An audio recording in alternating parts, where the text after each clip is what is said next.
Hey guys, this is Justin Maxwell here with Astros great and Cool 45 grade Rusty Staub. Here to ask him a few questions. Rusty, how would you say the game has changed from your playing days? Well, I would say the biggest change is it's become so statistical. Most decisions are made on stats. There's, the feel for the game, and like I'm an old timer now, so I always feel that there's a lack of concentration on the little things in the game that are supposed to be done to help your team win. When we all watch games, that's the thing that's probably the most frustrating for us old son of a guns. Yeah, winning is probably the most important part of playing the game. And how has the outfield position changed? Well, the new ballparks have tried to have some character like they were in years ago. For a while, they were all cookie cutter, and I think that's great. I think having some oddities are a plus. It's an individual thing about a ballpark. It gives the home team a little bit of an advantage. But the truth is, outfield play is up to the outfielders. If they work together and play off each other, you're going to have a great team moving, according to the counts and the outs and the game situation. Every once in a while, I get a little frustrated because guys stand in the same position the whole game. I don't care who's hitting, who's pitching, what the count is, what the score is. And I think there's a lot of work to be done to get people to pay attention to the details again that I was talking about before. Okay. Well, you played for a lot of different teams in your playing career. Who was your favorite clubhouse/teammate? Well, I had a lot of them. When I was with the Mets, Buddy Harrelson and I are still like brothers. So, I've got a lot of good friends through the course of the years.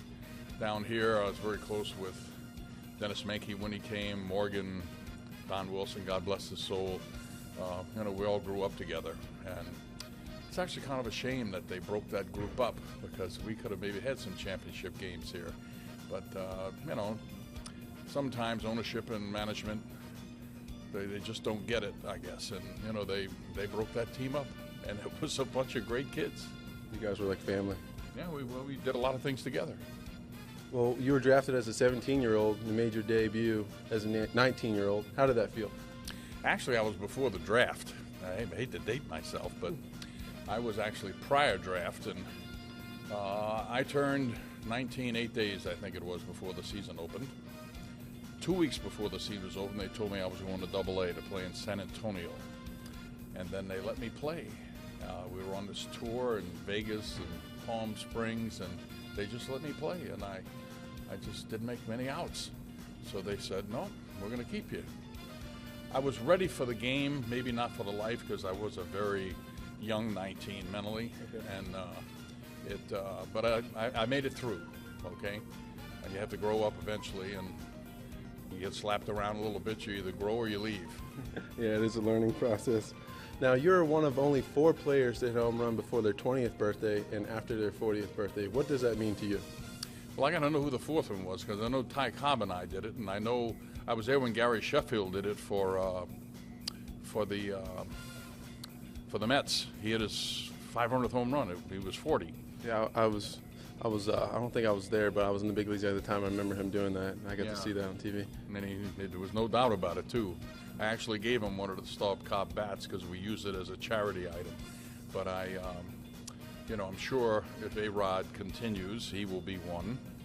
And Junior, I don't know if Junior is in that arena. Griffey, I'm talking about. Well, with Ty Cobb, yourself, and Gary Sheffield, seems like a pretty amazing group to be a part of. Well, you had to be nuts enough to be able to play young and nuts enough to play when you're old. Describe how it felt the first time you walked into the Astrodome. I know you guys, as the Colt 45s, you had a stadium you guys played in that first season. Then you guys transitioned onto the Astrodome. What was that like? Well, Colt 45 Stadium was saying it was a temporary stadium as being nice. We moved in the Dome, and I sold tickets there, moving people. I was there 5 days a week, all day. You'd think I would have been, not impressed.